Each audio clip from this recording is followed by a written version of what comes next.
Doctor Zakir নায়েকের তাবলিগের পদ্ধতি সাধারণ মাওলানাদের মতো নয়, বরং তিনি তাবলিগের জন্য ইংলিশ, হিন্দি এবং উর্দুর মতো বিভিন্ন ভাষাকে ব্যবহার করে থাকেন। আর এই লেকচারগুলোর শেষে একটি প্রশ্ন উত্তরের পর্বও রাখা হয়। তো এটি একেবারেই দেখা যায়নি যে ডক্টর জাকির নায়েক কোনো অমুসলিমের প্রশ্নের উত্তর দিতে পারেননি, বরং এমন অনেকবার দেখা গিয়েছে যখন কোনো নন মুসলিম নিজের একটি কঠিন প্রশ্নকে নিয়ে ডক্টর জাকির নায়েকের সামনে হাজির হয়েছেন, কিন্তু সেই প্রশ্নের উত্তর ডক্টর জাকির নায়েক এত সুন্দর করে তার সামনে উপস্থাপন করে দেন, তখন সেই ব্যক্তির সত্যকে কবুল করা ছাড়া আর কোনো রাস্তায় বেঁচে থাকে না। তো এমনই ভাবে একজন খ্রিস্টান মেয়ে ডক্টর জাকির নায়েকের কাছে 3টি প্রশ্ন করলেন আর বললেন, যদি ডক্টর জাকির নায়েক এই 3টি প্রশ্নের উত্তর দিয়ে দেন তাহলে এখানে সবারই সামনেই আমি ইসলামকে কবুল করে নেব। সেই মেয়েটি ডক্টর জাকির নায়েককে ভরা মজলিসে চ্যালেঞ্জ জানিয়ে বলল, যখন মুসলিমরা হজ এবং উমরাতে যায় তখন সেখান থেকে আবে জমজমের পানি আর খেজুর নিয়ে আসে এবং মানুষদের মধ্যে বিলিয়ে দেয়। এমনই ভাবে যখন হিন্দুরা মন্দিরে যায় তো সেই মন্দির থেকে ফিরে আসার সময় তারা প্রসাদ নিয়ে আসে আর তারাও মানুষের মধ্যে বিলিয়ে দেয়। তাহলে এই দুইটার মধ্যে পার্থক্য কোথায়? আমার তো এই দুটো জিনিস একই মনে হচ্ছে। খ্রিস্টান মেয়েটি দ্বিতীয় প্রশ্ন করলেন, একটি মেয়ে আরেকটি মেয়ের সঙ্গে এবং একটি পুরুষ আরেকটি পুরুষের সঙ্গে শারীরিক সম্পর্ক কেন করতে পারবে না, আর এই শারীরিক সম্পর্ক বানানোর জন্য বিবাহ করা কেন জরুরি? সেই খ্রিস্টান মেয়েটির তৃতীয় এবং শেষ প্রশ্ন হলো গিয়ে, জান্নাতে হযরত আদম আলাইহিস সালামের বলার জন্য হযরত হাওয়া গন্ধমের ফল খেয়েছিলেন, আর যে কারণে তাকে আজও পর্যন্ত গর্ভধারণের শাস্তি পেতে হচ্ছে, আর যা একটি নারীর জন্য ভীষণ যন্ত্রণাদায়ক। তাহলে নারীদেরকে এমন যন্ত্রণা কেন সহ্য করতে হয়? তো এইখানে আমার প্রশ্ন এটি যে, এটা কি সত্য নারীদেরকে বাচ্চা জন্ম দেওয়ার যন্ত্রণা এই জন্যই দেওয়া হয়েছে কেননা হযরত হাওয়া হযরত আদমের বলার জন্য ভুলবশত গন্ধমের ফল খেয়ে নিয়েছিলেন, আর যে কারণে এই পৃথিবীর সমস্ত নারীদেরকে এই যন্ত্রণার ব্যথা ভোগ করতে হচ্ছে? তো ডক্টর জাকির নায়েকের খ্রিস্টান মেয়েটি এই 3 প্রশ্ন করে চ্যালেঞ্জ জানিয়ে দিল যে, যদি আপনি আমার এই 3 প্রশ্নের উত্তর দিতে পারেন তাহলে আমি এই ভরা মজলিসে ইসলামকে কবুল করে নেব। আপনাদেরকে জানিয়ে রাখি, এই ভিডিওটি একটু দীর্ঘ হয়ে যাওয়ার জন্য আমরা প্রথম 2টি প্রশ্নের উত্তর নিয়ে একটি পার্ট তৈরি করেছি, আর তার পরের পার্টে মানে দ্বিতীয় পার্টে আমরা শেষ প্রশ্ন এবং তার শাহাদা পাঠ করাকে রেখে দিয়েছি, আর যেটি ইনশাআল্লাহ আপনার অবশ্যই ভালো লাগবে। তাহলে চলুন আমরা ভিডিওটিতে একটি ছোট লাইক করে প্রথম পর্বের দিকে এগিয়ে যাই। আমার পরের প্রশ্ন হচ্ছে প্রসাদ ও চরণামৃত সম্পর্কে, যা মন্দিরে দেয়া হয়। আমি জানতে চাই এটা কতটা ভিন্ন। যখন মুসলিমরা হজে যায় তারা খেজুর ও জমজমের পানি নিয়ে আসে, তাহলে মুসলিমদের কেন প্রসাদ বা চরণামৃত গ্রহণ বন্ধ করতে হবে? তফাৎ কোথায়? একটা ভালো প্রশ্ন করেছেন তিনি। বললেন, যখন হিন্দুরা মন্দিরে যায় তাদের প্রসাদ দেওয়া হয়, যখন মুসলিমরা হজে যায় হজ থেকে ফিরে মুসলিমরা খেজুর দেয়। তফাৎ কি? তফাৎটা হচ্ছে যে প্রসাদ খাদ্য যা দেবতাকে উৎসর্গ করা হয়। হিন্দু ধর্মে আপনি দেখবেন হিন্দু ধর্ম আলাদা। হিন্দুরা যা করে তা হচ্ছে তারা মন্দিরে যায় এবং দেবতাকে খাদ্য দেয়। আল্লাহ কোরআনে বলেছেন সূরা আনাম অধ্যায় নম্বর 6 আয়াত নম্বর 14, আল্লাহ সবার জন্য আহার যোগান, কিন্তু তার খাওয়ার প্রয়োজন হয় না। আমরা মানুষে কিভাবে ঈশ্বরকে খাদ্য দেই? এছাড়া কোরআনে অন্তত 4টি জায়গায় বলা হয়েছে যা আমি আগে উল্লেখ করেছি। সূরা বাকারা অধ্যায় 2 আয়াত 173, সূরা মাইদা অধ্যায় 5 আয়াত নম্বর 3, সূরা আনাম অধ্যায় 6 আয়াত 145 এবং সূরা নাহল অধ্যায় 16 আয়াত নম্বর 115। হুররিমাত আলাইকুমুল মাইতাতু ওয়াদ-দামু ওয়া লাহমুল খিনজির ওয়া মা উইল্লা লিগাইরিল্লাহ বি। তোমাদের জন্য হারাম খাদ্য হচ্ছে মৃত মাংস, রক্ত, শূকরের মাংস এবং আল্লাহ ছাড়া অন্য কারো নামে উৎসর্গ করা খাদ্য। তাহলে যদি আপনি এমন খাদ্য খান যা আল্লাহ ছাড়া অন্য কারো নামে উৎসর্গ করা হয়েছে তবে তা হারাম। মুসলিমরা যখন হজ বা উমরা করতে যান তখন তারা খেজুর নিয়ে আসেন। কেউ বলে না এই খেজুর সর্বশক্তিমান ঈশ্বরকে দেওয়া হয়েছে। খেজুর আপনারা জানেন, কারণ সৌদি আরবের অন্যতম প্রধান ফল হচ্ছে এই খেজুর। তাই যখন আমরা সে দেশে যাই আমরা ওই ফল নিয়ে আসি কেবলই উপহার হিসেবে। কোন মুসলিম কোনোদিন বলেনি যে এই খেজুর সর্বশক্তিমান ঈশ্বর বা আল্লাহকে দেওয়া হয়েছে। এবং খেজুর অত্যন্ত পুষ্টিকর, এটা খুবই পুষ্টিকর এবং এটা খুবই স্বাস্থ্যকর। তাহলে এটা কেবল উপহার হিসেবে। যেভাবে আপনারা মিষ্টি খাওয়ান, যখন আপনারা ভারত থেকে বিদেশে যান তখন মিষ্টি খাওয়ান, তাহলে এটা খুবই সুস্বাদু ফল এবং এটি সৌদি আরবের একটি প্রধান ফল। এর কোনো সম্পর্ক নেই। কেউ বলে না যে এই খেজুর সর্বশক্তিমান ঈশ্বরকে দেওয়া হয়েছে। যদি হিন্দুরা সর্বশক্তিমান ঈশ্বরকে খেজুর দেয় তাহলে সেই খেজুরটা খাওয়া হারাম। যদি হিন্দুদেরকেও সর্বশক্তিমান ঈশ্বরকে এই খেজুর দেয় তাহলে সেই খেজুরটা খাওয়া আমাদের জন্য হারাম। তাই কেউ যদি আল্লাহ ছাড়া অন্য কারো নাম নেয় কোনো খেজুরে, সে খেজুরও হারাম হয়ে যাবে। এটাই হচ্ছে মুসলিম ও হিন্দুদের মধ্যে পার্থক্য। আমরা বিশ্বাস করি না যে সর্বশক্তিমান ঈশ্বরের খেতে হয়। আমরা মানবজাতি আমাদের খাওয়ার প্রয়োজন হয়। আশা করি বোন উত্তরটা পেয়েছেন। জি জি, ধন্যবাদ আপনাকে। আপনার কি আর কোনো প্রশ্ন আছে? হ্যাঁ হ্যাঁ, আমার পরের প্রশ্ন হচ্ছে, বোন সবচেয়ে গুরুত্বপূর্ণ প্রশ্নটা করুন, আর একটা সবচেয়ে গুরুত্বপূর্ণ প্রশ্ন করবেন। এটা হচ্ছে মূলত সন্দেহ সমকামিতায়। ইসলামে কি এটা নিষিদ্ধ এবং কেন তাহলে? কারণ আমার মত, গত 5 বছরে আমি অনেক সমকামীর সঙ্গে থেকেছি। এটা হচ্ছে, আমি বলছি, তাদের অনুভূতি আছে যা তাদের সমলিঙ্গের জন্য, অথবা যাই হোক না কেন, এটা খুবই সত্যি। আমি বলতে চাই, এটা সেরকম টান যা আমরা অনুভব করি, হতে পারে তা আমাদের স্বামীদের জন্য অথবা অন্য যার জন্যই হোক। যদি এটা ভুল হয় তাহলে কেন ভুল? বোন প্রশ্ন করলেন যে সমকামিতার ব্যাপারে কি বলে ইসলাম, এবং যদি এটা ভুল হয় তাহলে কেন এটা ভুল।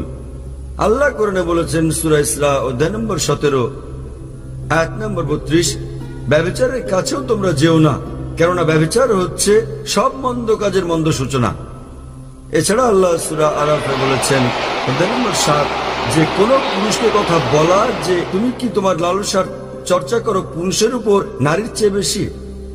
তার মানে সমকামিতা হচ্ছে নিষিদ্ধ ইসলামে এবং কোরআনে, কারণ সর্বশক্তিমান ঈশ্বর মানুষ সৃষ্টি করেছেন। আল্লাহ কোরআনে বলেছেন সূরা রুম অধ্যায় নম্বর 30 আয়াত নম্বর 21, তিনি ভালোবাসা সৃষ্টি করেছেন স্বামী এবং স্ত্রীর অন্তরে। সর্বশক্তিমান ঈশ্বর মানুষকে এমন ভাবে তৈরি করেছেন যে তারা বিপরীত লিঙ্গকে ভালোবাসবে। সাধারণত প্রাকৃতিকভাবে কোন পুরুষই অন্য পুরুষকে সেভাবে ভালোবাসে না। আমি ভালোবাসা নিয়ে কথা বলছি যা স্বামী স্ত্রীর মধ্যে প্রয়োজন, সে ভালোবাসা নিয়ে বলছি না যা আছে ভাই আর ভাইয়ের মধ্যে, বোন আর বোনের মধ্যে। এ ব্যাপারে প্রাথমিক একটা গবেষণা হয় যাতে বলা হয় যে সমকামিতা হচ্ছে বংশগত। প্রশ্নোত্তরের সময় কেউ কেউ আমাকে জিজ্ঞেস করেন, আপনার মতো যেমন যদি সমকামিতা বংশগত হয় তাহলে মানুষকে কেন দোষ দেওয়া হবে? এটা তার পিতামাতা থেকে এসেছে, তাহলে তাকে দোষ দেওয়া হবে কেন? আপনার মতো বললে যদি কেউ কাউকে ভালোবাসে তাহলে পুরুষকে দোষ দেওয়া হবে কেন? আমি বলছি এটা হচ্ছে গবেষণা, এটা হচ্ছে একটা ধারণা, সত্য ঘটনা নয়। এবং পরে আমরা জানতে পারলাম যে এই ধারণাটা ছিল সম্পূর্ণ ভুল, এবং যিনি এই ধারণার প্রবক্তা ছিলেন তিনি নিজেও ছিলেন সমকামী। তাহলে সমকামিতা বংশগত নয়, এটা গড়ে ওঠে। বর্তমান বিজ্ঞান আমাদের বলে কিভাবে সমকামীরা গড়ে ওঠে, কারণ সর্বশক্তিমান ঈশ্বর যার অনুমতি দিয়েছেন, মানুষের জন্য যার অনুমতি আছে, আপনি বিয়ে করেন, নিকাহ করেন, আপনি পারেন স্ত্রী সহবাস করতে। এবং ইসলাম বলছে যখন স্ত্রী সহবাস করো, স্ত্রীর সঙ্গে সহবাস করো, সেটা আল্লাহর ইবাদত। কারণ আপনি হারাম ঠেকাচ্ছেন, আপনি যাচ্ছেন না দাম্পত্য বন্ধনের বাইরে আপনার আকাঙ্ক্ষা মেটাতে। সেটাই তো ইসলাম। আজ বিজ্ঞান আমাদের বলছে, আজ গবেষণা আমাদের বলছে যে সেসব লোক যাদের দাম্পত্য সম্পর্কের বাইরেও অনেক জীবন সঙ্গী রয়েছে, তাদের সঙ্গে তুলনায় যাদের কেবলমাত্র আছে স্বামী এবং স্ত্রীর মধ্যে সম্পর্ক, তারা উপভোগ করে যৌন মিলন অন্যদের তুলনায় অনেক বেশি ভালো। এবং আজকাল যা ঘটছে, যখন আপনি এসব নিয়ে ক্লান্ত হয়ে পড়েন, আপনি পাশ্চাত্য দেশে যান, সেখানে প্রক্ষিত রয়েছে 5, 10, 20 কোনো সমস্যা নেই। আপনি শুরু করেন এরপর অস্বাভাবিক কাজ করতে, আর যখনই আপনি অস্বাভাবিক কাজ শুরু করেন আপনি স্রষ্টার আইন অনুসরণ করছেন না, এবং আপনি ভুল পথে আপনার কামনা চরিতার্থ করার চেষ্টা করেন। যখন আপনি ভুল পথে চলতে থাকেন তখন আপনি যেতে থাকেন বাইরের দিকে অস্বাভাবিকতায়, এবং এভাবেই এক ব্যক্তি সমকামী হয়ে যায়। এটা বংশগত নয়, কারণ আপনি সীমার বাইরে চলে যান, যে সীমা দিয়েছেন সর্বশক্তিমান ঈশ্বর আপনাকে। আপনি অন্য জিনিস চেষ্টা করেন, আপনি অস্বাভাবিক জিনিস চেষ্টা করেন, এবং শেষ পর্যন্ত আপনি উপনীত হন এমন পর্যায়ে যা আপনি আর কখনো বিপরীত লিঙ্গের সঙ্গে মিলন উপভোগ করেন না, তাই আপনি সমলিঙ্গের সঙ্গে যৌনাচার করেন। তাহলে বলে এখানে তারা সর্বশক্তিমান ঈশ্বরের আইন ভঙ্গ করে এবং তারা অস্বাভাবিক কাজ করে, আর এভাবেই তারা মানসিকভাবে পরিণত হয় সমকামীতে। তাহলে স্বাভাবিকভাবে সর্বশক্তিমান ঈশ্বরের আইন ভঙ্গ করা সম্পূর্ণ ভুল, এবং এভাবেই একজন মানুষ হয়ে পড়ে সমকামী। তাই তাদেরকে বিশ্বাস করতে হবে যে ইসলাম সমকামিতা নিষেধ করে, এমনকি খ্রিস্ট ধর্ম সমকামিতা নিষেধ করে। বেশিরভাগ ধর্মই সমকামিতার বিরুদ্ধে। এখন পাশ্চাত্যের দেশেও বলা হচ্ছে গণতন্ত্রের কারণে বেশিরভাগ লোক যা বলে তাই জয়ী হয়ে যায়, সংখ্যাগরিষ্ঠতা জয় হয়। ইসলামে সংখ্যাগরিষ্ঠতা জয়ী হয় না, হক জয়ী হয়, সত্যের জয় হয়। আমার মনে পড়ে 1996 সালে যখন আমি কানাডায় গিয়েছিলাম, প্রথমবারের মতো লেকচার দিতে গিয়েছিলাম, কাগজের প্রথম পৃষ্ঠায় দেখলাম একজন পুরুষ আরেকজন পুরুষকে চুমু খাচ্ছে। এক পুরুষ আরেক পুরুষকে চুমু খাচ্ছে এবং বলছে তারা পরস্পরকে বিয়ে করেছে। বর্তমান পাশ্চাত্যে যদি আমি সমকামিতার বিপক্ষে বলি সেটা অপরাধ হয়ে যাবে, সেটা অপরাধ। তাহলে আমরা যা বুঝলাম যে অতীতে সব দেশে সমকামিতা ছিল অপরাধ। পরে পাশ্চাত্যের কিছু দেশে, কানাডার মতো, এর প্রতি আইন অনুমোদন করা হয়। আজকাল বেশিরভাগ পশ্চিমা দেশে সমকামিতা হচ্ছে বৈধ। এমনকি ইন্ডিয়ার মতো একটা দেশ, যে দেশ থেকে আমি এসেছি, তারাও ভাবছে এটাকে বৈধতা দেওয়ার কথা।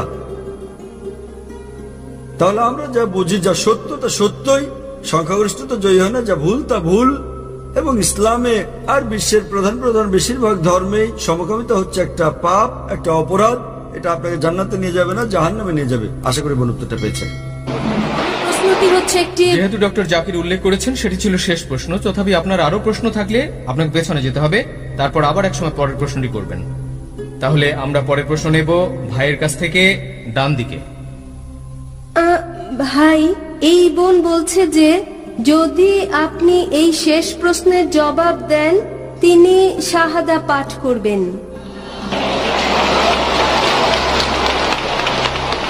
প্রশ্ন করুন। এখানে এই প্রশ্নটি হচ্ছে, আমি পড়েছি এটি এক নাস্তিকের লেখা, যাতে বলা হয়েছে এরকম: যখন আল্লাহ স্বর্গের উদ্যান সৃষ্টি করলেন, তিনি সেখানে আদম ও ঈভকে পাঠালেন এবং কিন্তু তাদের নিয়ম ভঙ্গ করার কারণে তারা সেখানে যে ফলটি ছিল, আমি ফলটি চিনি না, যা নিষিদ্ধ ছিল, তাদেরকে উদ্যান থেকে বের করে দেয়া হয়, তাদেরকে বাগানের বাইরে নিক্ষেপ করা হয়। এবং যে কারণে বলা হয়ে থাকে এরকম যে আপনাকে দৈনন্দিন রুজির জন্য কাজ করতে হয়, আপনার কাজ করার প্রয়োজন হয় এবং তাহলেই আপনার দৈনন্দিন রুজি উপার্জন হবে। এরকম এটাও বলা হয় যে নারী তাদের গর্ভধারণে বেদনা বাড়বে। এটা এখন পর্যন্ত একই ঘটনা ঘটছে। আমাদের কঠোর পরিশ্রম করতে হবে, আমাদের সংগ্রাম করতে হবে, দৈনন্দিন রুজির জন্য আমাদের প্রয়োজনীয় সবকিছু করতে হবে।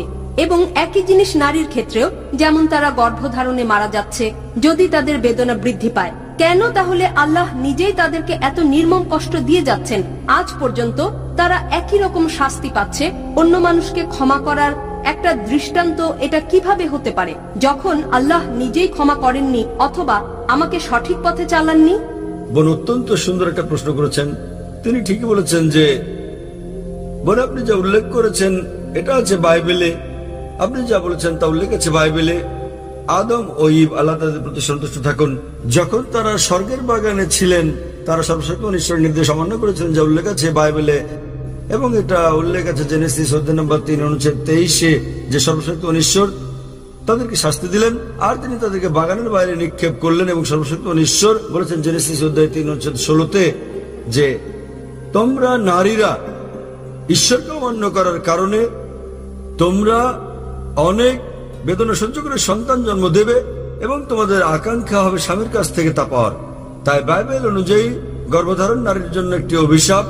এখানে যার উদ্ধৃতি আপনি দিচ্ছেন তা হচ্ছে বাইবেল, এবং আমি আপনার সঙ্গে একমত যে কি করে ঈশ্বর ক্ষমা না করে পারেন।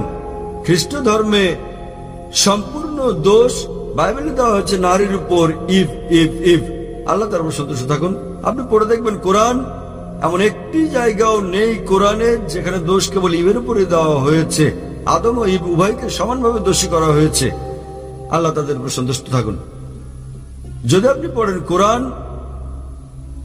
এটা উল্লেখ আছে সূরা আরাফে অধ্যায় নম্বর 7 আয়াত নম্বর 19 থেকে 27, যে আদম ও ঈভ, আল্লাহ তাদের উপর সন্তুষ্ট থাকুন, তারা উভয়ই তারা ঈশ্বরকে অমান্য করেন।